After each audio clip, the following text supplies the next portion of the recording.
Let's switch gears here to a couple community questions we've had come in. I know that we're approaching app launch this spring, and we've got a question from our good friend Good Mad in the community. He says, was thinking about this. Once caching is done in a few months, is there any use case for the sets themselves, or is it just P2E into renting? So Jared, what are we caching once the points run out? Yeah, it's a good question. It's one that I don't think a lot of people have thought about, because you say when caching runs out in a couple of months, but like caching's been going on, it'll be a full year. It's not like this is something that, oh, you set it up and then you knock it down. Like, it's been going on for a long time, and that's been important for people to find ways to earn and get involved in the ecosystem. Yes, there's some real reasons to keep that.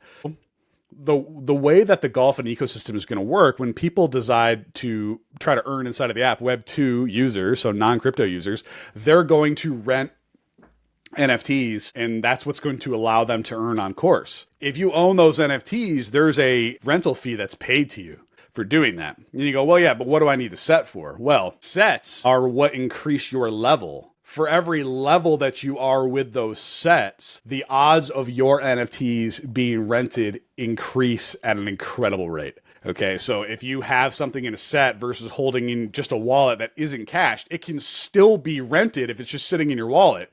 But if you're actually caching sets and therefore increasing your level, your odds are increasing 4, 5, 6, 7x compared to just someone who's holding it in their wallet. Got it. Okay. So is there any way that I can kind of grow my levels like later in the game? I know that we've been caching for almost a year, as you say. Like, how do I kind of supercharge my levels? Yeah, a lot to get started now, right? Like, completing even a basic set will start increasing your levels. Right now, any set being cached increases your overall level. That may change in the future, but those who are in now will be grandfathered in. So it doesn't matter if you have only one set that's a common club type 3-card, 4-card set. Like, it increases your overall level, which means all of your clubs have a greater chance to be rented. So, like, at the very least, getting something makes a lot of sense now. And that will continue to accrue every 30 days, even as caching runs out.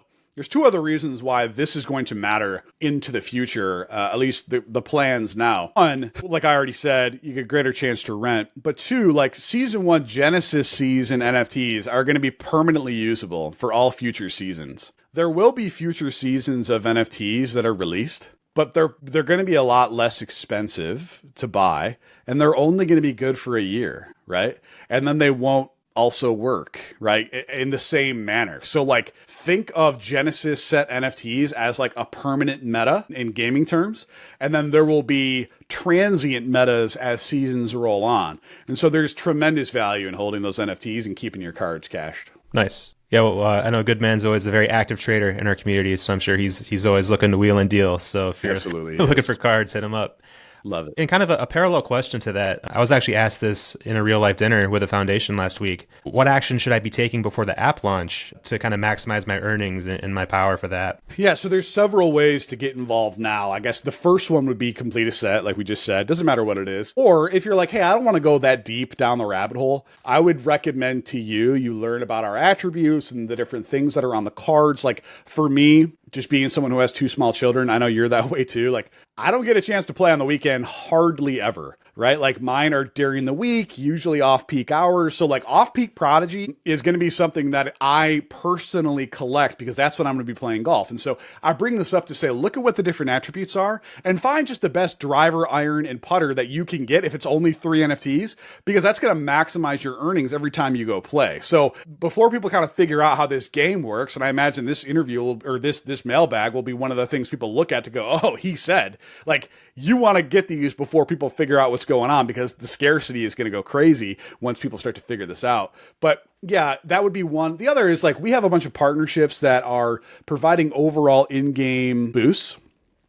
We have the Bonk badge you can go collect. Obviously, we have the T-Gift. There's a couple other ones that are launching here shortly. I'm not going to spoil them unless you want me to, right? So, like, any of those would be also wise to pick up because those provide overall in-game boosts, even if you don't own any NFTs, and they provide you a boost over like the general public. So that's how I would get started now. Great alpha there. And I know that the Bonk badge is very easy to get on Tensor. So just go search for GolfN badge, pick one up, go cash in the portal, and you're earning points that can be used in the sweepstakes and all the things that we have going on. So good alpha. Thanks, Jared.